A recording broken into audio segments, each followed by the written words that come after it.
Hi, and thanks for joining me on podcast episode number 7. I'm Jessi Kessel, president of Machete Marketing, and I'm so glad to be here speaking to you about the 4 ways that your dealership can start using video to market not only your vehicles and your services, but your own people. As we all know, today's consumers are buying cars in a totally different way. Prior to the internet, there was a very clear exchange between consumers and sales reps. The consumers understood that in order to get the information that they required to make a decision on their purchase, they would have to call or go into a store and speak with a sales rep. That exchange is actually no longer valid. Why? Because it's now all online. You can read blogs. There are several articles. There's a lot of comparison and test drive videos that you can watch on YouTube. I mean, it's all there to be consumed.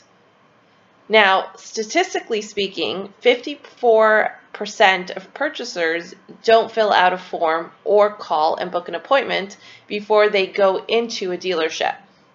Now that's a pretty big number. And so when you think about, how do you measure the success of advertising campaign? Well, that just makes it harder because so many people are now just actually walking into your store without making any prior contact. So needless to say, they don't actually need you anymore the way that they used to. When they're ready, they simply just go in and they know that someone is going to be there to help them. So with that said, where does this leave the car salesperson? Like many people in sales, you often find yourself pondering, where are the customers? Who can I sell to today? And how can I get around not having to pick up the phone and cold call anyone?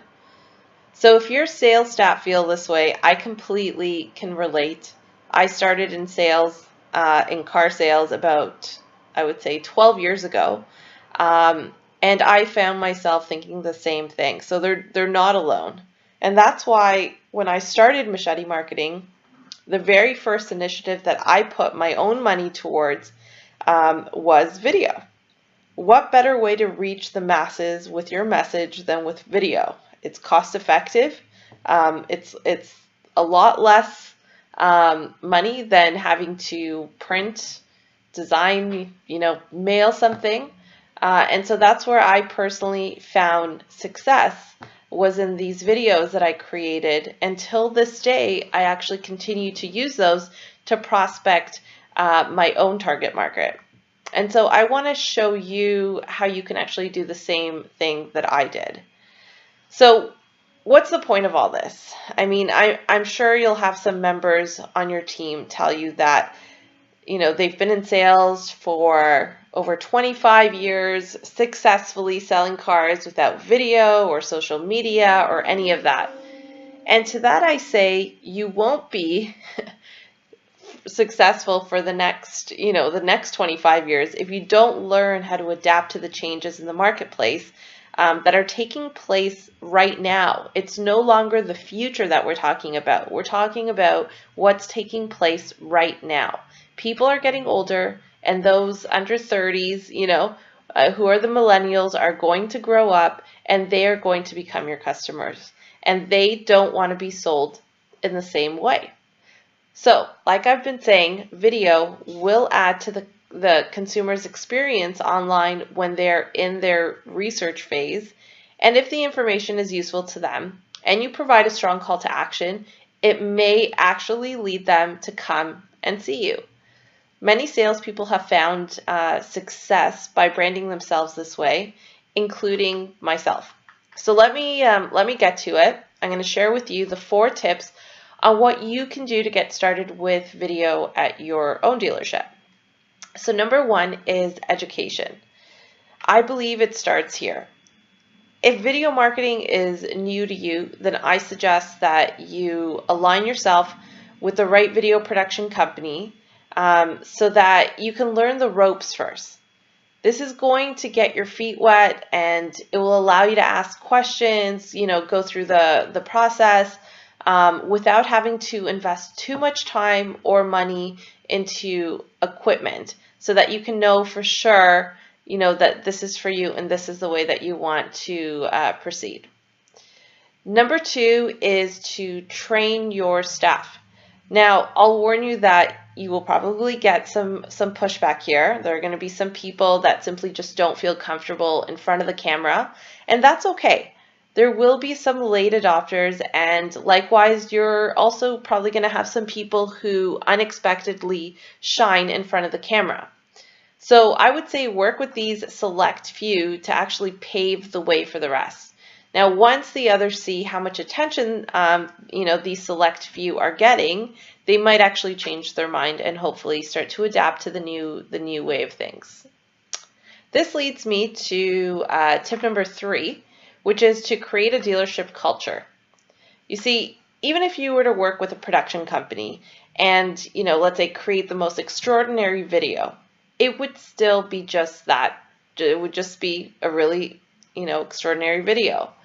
And even Steven Spielberg has to utilize movie theaters, advertising, social media in order to make it a successful film.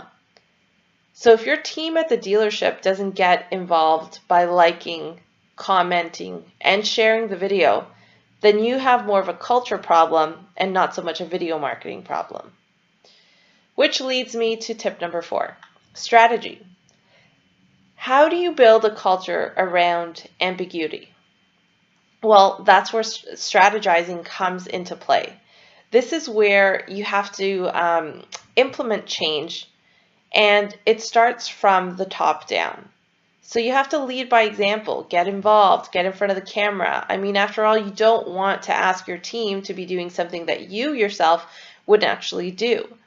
So strategizing what you want to become known for, what your message is, and start, trying to drive that message, and what types of videos will support that is absolutely key.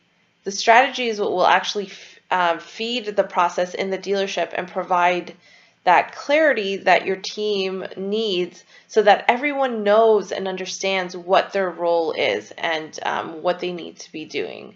So it's that clarity that they need. Why are we doing this and how are we going to do it? And everybody needs to be participating in that to build that culture that's ultimately going to drive the success of the video campaign that you have. And hopefully that's going to be, a long-lasting process that everybody starts to get involved in and starts to do on their own, as the months come. So lastly, I just want to close by saying, it's not easy to make changes. I know and I understand, but you can't let those changes and challenges, hold you back. This is an opportunity to advance, and so many of your competitors are not doing this yet because of their excuses, because it's a challenge. So I encourage you to start taking action today. I want to thank you kindly for listening to this podcast. I hope that I have provided you with some great tips to get you started. And if you'd like to speak to me personally, I would welcome a good conversation. Don't miss out on more tips like these by clicking on the subscribe button on our YouTube channel, Machete Marketing. Thanks for listening. Until next time.